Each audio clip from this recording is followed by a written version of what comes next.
প্রিয় বন্ধুরা, টিকটকে ব্যান আর্নিং প্রবলেম যদি কারো এসে থাকে, এটা কি কারণে আসে এবং এটা কি করে প্রবলেমটি সলভ করতে হয় আজকের এই ভিডিওতে কিন্তু আমি দেখাতে চলেছি। তো ভিডিওটি শুরু করছি। ভিডিওটি শুরু করার পূর্বে আপনি যদি আমাদের চ্যানেলে নতুন হয়ে থাকেন, অবশ্যই চ্যানেলটি সাবস্ক্রাইব করবেন। Welcome to back. তো সর্বপ্রথম আমাদের টিকটকে প্রবলেমটি সলভ করার জন্য চলে যেতে হবে টিকটকে।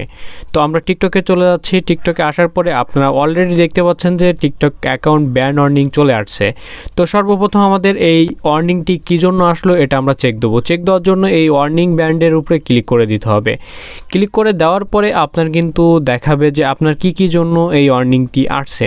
তো দেখতে পাচ্ছেন আমার একটি কমেন্টের জন্য আসছে, আর আসছে আমার 2টা ভিডিওর জন্য। আপনারা অলরেডি কিন্তু দেখতে পেয়েছেন।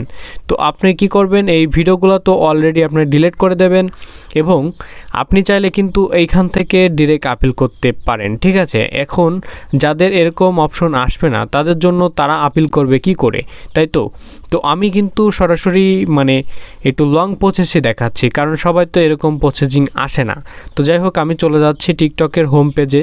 এরপরে চলে যেতে হবে এই 3 ডট মেনুতে। ঠিক আছে, তো আমি 3 ডট মেনুতে চলে যাচ্ছি। আপনি আপনার ফোন থেকে 3 ডট মেনুতে চলে যাবেন। এরপর কি করবেন, এইখান থেকে সেটিংয়ে ক্লিক করে দেবেন। ঠিক আছে, সেটিং অ্যান্ড প্রাইভেসিতে। তো দেওয়ার পরে এরকম একটি ইন্টারফেস চলে আসবে। আসার পরে কি করবেন, একটু নিচে স্ক্রল করবেন।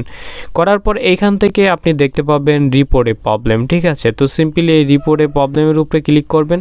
করার পরে এইখান থেকে কি করবেন, আপনি সিম্পলি একটু নিচে স্ক্রল করবেন। করার পরে এইখান থেকে আপনি দেখতে পাবেন যে চ্যাট উইথ ইউএস। ঠিক আছে, তো সিম্পলি কী করবেন, এইখানে আপনি ডিরেক্ট কন্ট্যাক্ট করতে পারবেন টিকটক টিমের কাছে। ঠিক আছে, তো আমি টিকটক টিমের কাছে মেল করব ডিরেক্ট, এবং আমি যেটা লিখে রেখেছি আপনারা যদি না লিখতে পারেন তাহলে এটা আমি আমাদের ভিডিওর ডিসক্রিপশনে দিয়ে দেব, আপনারা ওইখান থেকে কালেক্ট করে নেবেন। ঠিক আছে, তো আমি এইখান থেকে আমি লিখে রেখেছি, ওইটা পেস্ট করে দেবো। এর আগে আপনার এই প্রবলেমটি কিন্তু এইখান থেকে দেখিয়ে দিতে হবে, তারা কিন্তু ক্যাটাগরি দিয়ে দিচ্ছে। ঠিক আছে, তো যেহেতু আমার এর ভিতরে কোনো প্রবলেমটি নেই, তাহলে আমি আধারে ক্লিক করে দেবো। ঠিক আছে, আধারসে ক্লিক করে দেবো। তো আধারসে ক্লিক করে দিয়েছি, দেখতে পাচ্ছেন। দেওয়ার পরে কি করবেন, এইখান থেকে সিম্পলি এই লেখাটি পেস্ট করে এইখান থেকে সেন্ড করে দেবেন। তো আমি সেন্ড করে দিচ্ছি। সেন্ড করে দেওয়ার পরে আপনাকে কিন্তু একটা মেল তারা করবে। ঠিক আছে, তো দেখতে পাচ্ছেন অলরেডি তারা কিন্তু আমার মেলটি চেক করবে বলেছে, যে আর্নিংয়ের জন্য আমি যে তাদের কাছে আবেদন করেছি যে আমাদের পেজে এই প্রবলেমটা আছে।